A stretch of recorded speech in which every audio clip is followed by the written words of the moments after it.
জম্মু কাশ্মীরের নগাম পুলিশ থানার বাইরে বিস্ফোরণে 9 জনের মৃত্যুর খবর রয়েছে এবং এখনো পর্যন্ত অন্তত 32 জনের আহত হওয়ার খবর। নাশকতা জল্পনা উড়িয়ে দিয়ে গোটাটাই দুর্ঘটনাবশত এমনটাই জানানো হয়েছে কেন্দ্রীয় স্বরাষ্ট্র মন্ত্রকের তরফে। আর এবার আপনাদের দেখাবো প্রতিনিধি আসিফ কুরেশি দুর্ঘটনাস্থল থেকে কি ছবি তুলে ধরেছেন। जो थाना है, अगर मैं कैमरामैन से कहूंगा वो जूम करके दिखाए कि सामने जो गाड़ी दिख रही है यही वो जगह है जहां पे पुलिस स्टेशन मौजूद है जिसमें ये धमाका हुआ। जो जांच अधिकारी थे हमारे पास जो जानकारी दी है उनका ये कहना है कि जिस समय ये धमाका हुआ उस समय फॉरेंसिक टीम के जो लोग मौजूद थे, जिला प्रशासन के लोग जिनमें तहसीलदार, नायब तहसीलदार, उनकी टीम और जम्मू कश्मीर पुलिस के जो अधिकारी और जवान थे वो यहाँ पे मौजूद थे। कुछ लोगों के शव बिल्कुल जो है छत विजित यानी टुकड़े टुकड़े हो गए हैं और उनकी पहचान करना जो होगा वो मुश्किल होगा। उसके लिए डीएनए जांच की भी जरूरत पड़ सकती है। रात भर सड़क के रास्ते ट्रैवल करके डीजीपी और अन्य वरिष्ठ अधिकारी कश्मीर पहुंचे हैं और वो इस समय थाने के अंदर ही मौजूद है और जो जांच है वो ले रहे हैं। आप देख सकते हैं कि डीजीपी की गाड़ी जो है वो निकल रही है। ये डीजीपी की गाड़ी है, डीजीपी इस गाड़ी में ही मौजूद है। आप देख सकते हैं ये नलिन प्रभात हैं, फोन पे बात कर रहे हैं और यहाँ से निकल गए हैं। अब जो पुलिस के अन्य अधिकारी जो है ये इसमें एडीजी जावेद गिलानी जो ये गाड़ी में जो सीआईडी चीफ नीतीश कुमार और अन्य जो अधिकारी हैं वो यहाँ से अब जो है वो निकल रहे हैं नौगाम पुलिस स्टेशन में अधिकारियों से जो इस धमाके के बाबत जानकारी हासिल करने के। लेकिन आप देख सकते हैं कि जो पूरे जम्मू कश्मीर पुलिस का टॉप ब्रास था वो इस समय नौगाम पुलिस स्टेशन में ही मौजूद था और जिस तरीके से ये धमाका हुआ इस बाबत जो जानकारी है वो हासिल करके वो अब यहाँ से निकले हैं और माना यही जा रहा है कि वो अब जख्मियों को देखने के लिए अस्पताल जाएंगे। माना यही जा रहा है कि जो धमाका है वो उसी एक्सप्लोजिव को हैंडल करते समय हुआ है जो फरीदाबाद से यहाँ लाया गया था। यानी अमोनियम नाइट्रेट का जो एक्सप्लोजिव था वो उसके नमूने लिए जा रहे थे ताकि उनको साक्ष्य के तौर पर भी इस्तेमाल किया जा सके और फिर जो लीगल फॉर्मेलिटीज हैं उनको सबूत के तौर पर सील किया जाए। इसके लिए मैजिस्ट्रेट जो है वो मौके पर मौजूद था क्योंकि मैजिस्ट्रेट की निगरानी में ही ये सैंपल्स उठाए जा रहे थे। और जब ये धमाका हो गया था, धमाका इतना तीव्र था जो सूत्र बता रहे हैं कि जो इस विस्फोटक के आसपास लोग थे उनके टुकड़े जो हैं शव के वो पूरे इलाके में बिखर गए, जबकि धमाके की वजह से जो पुलिस स्टेशन है उसकी इमारत पूरी तरीके से ढह गई जिसके नीचे दबने से इतनी बड़ी संख्या में जो लोग हैं वो हताहत हुए हैं। काफी बड़ी एक घटना ये हो चुकी है क्योंकि पहले जिस तरीके से दिल्ली में विस्फोटक जो है जब्त किया जाता है, दिल्ली में धमाका होता है और अब उसी धमाके जो एक्सप्लोजिव मटेरियल को कश्मीर लाया जाता है ताकि उस जांच को आगे बढ़ाया जा सके।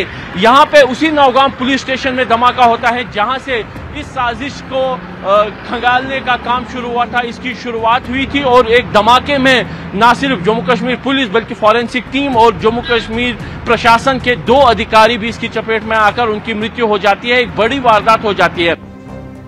আরেকবার সরাসরি কথা বলবো পার্থপ্রতিম ঘোষ এই মুহূর্তে আমাদের সঙ্গে রয়েছেন।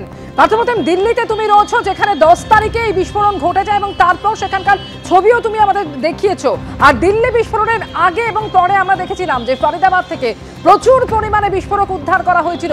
এখনো পর্যন্ত যা খবর পাওয়া যাচ্ছে পার্থপ্রতিম, সেই সমস্ত বিস্ফোরকই সেখানে পরীক্ষার কাজ চলছিল এবং সেই সময় ঘটে গেল এই মারাত্মক বিস্ফোরণ।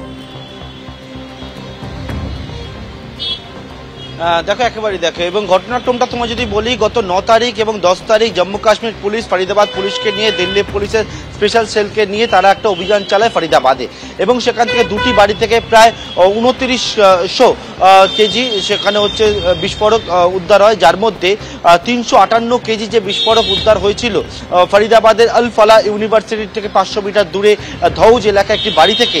সেই বিস্ফোরক নিয়ে কিন্তু একেবারে যখন রাখা ছিল থানার বাইরে একটা ফাঁকা জায়গায়, সেখানে কিন্তু এই বিস্ফোরণের ঘটনাটি ঘটে।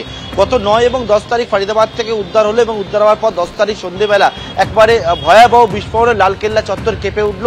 সেখানে 13 জন মানুষ প্রাণ হারালেন এবং এর পরবর্তীকালে এই যে তদন্ত যেহেতু হচ্ছিল, এটা নওগ্রাম থানার গোটা ঘটনা তদন্ত করছিল, যে 162 নম্বর এফআইআর নওগ্রাম থানা হয়, তার পরিপ্রেক্ষিতে এই তদন্ত এবং তার পরবর্তীকালে এই উদ্ধার, দিল্লিতে ব্লাস্ট। এরপরে গতকালকে যখন নওগ্রাম থানায় রাত্রিবেলা পরীক্ষার কাজ চলছিল তখনই কিন্তু এইরকম বিস্ফোরণের ঘটনা, যাতে এখনো পর্যন্ত 9 জনের মৃত্যু হয়েছে এবং 32 জন আহত অবস্থায় রয়েছে।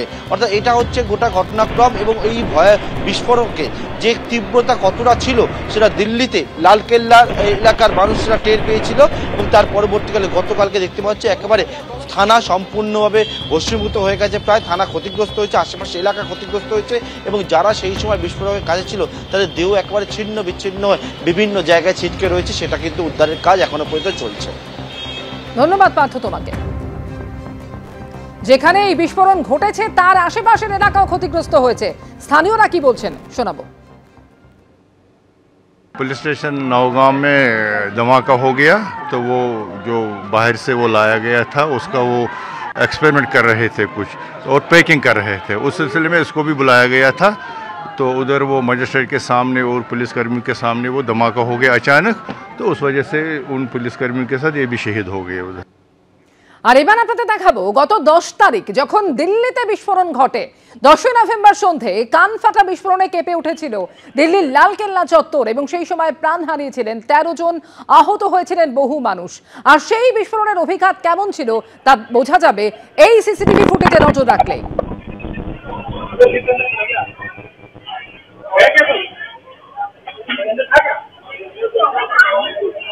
এটা হচ্ছে লালকেল্লা মেট্রো স্টেশনের ছবি। মেট্রো স্টেশনের ভেতরে যে সিসিটিভি ক্যামেরা সেখানেই এই ছবি ধরা পড়ে, যেখানে দেখা যায় ওই মেট্রো স্টেশন কেঁপে উঠল এবং বিস্ফোরণের অভিঘাতে কেমন ভাবে কেঁপে উঠেছিল লালকেল্লা মেট্রো স্টেশন তা কিন্তু এই ছবিতে একেবারে স্পষ্ট। আর দেখা যায় যে বিস্ফোরণের পরে মেট্রো স্টেশনে আতঙ্কে ছোটাছুটি শুরু করে দেন যাত্রীরা।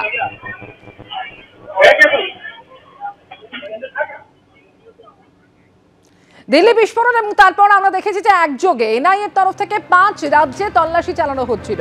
আর ইতিমধ্যে আলফালা যোগে এনআইএর জালে এবার বাংলার এক ডাক্তার, উত্তর দিনাজপুরের ডালখোলা থেকে এক চিকিৎসককে আটক করা হলো, যার নাম জানিসার আলম ওরফে জিগার। তাকে আটক করেছে এনআইএ। 2024-এ ফরিদাবাদের আলফালা বিশ্ববিদ্যালয় থেকে এমবিবিএস পাশ করেছিল এই জিগার এবং এরপর এমডি করতে চণ্ডীগড়ে গিয়েছিল সে।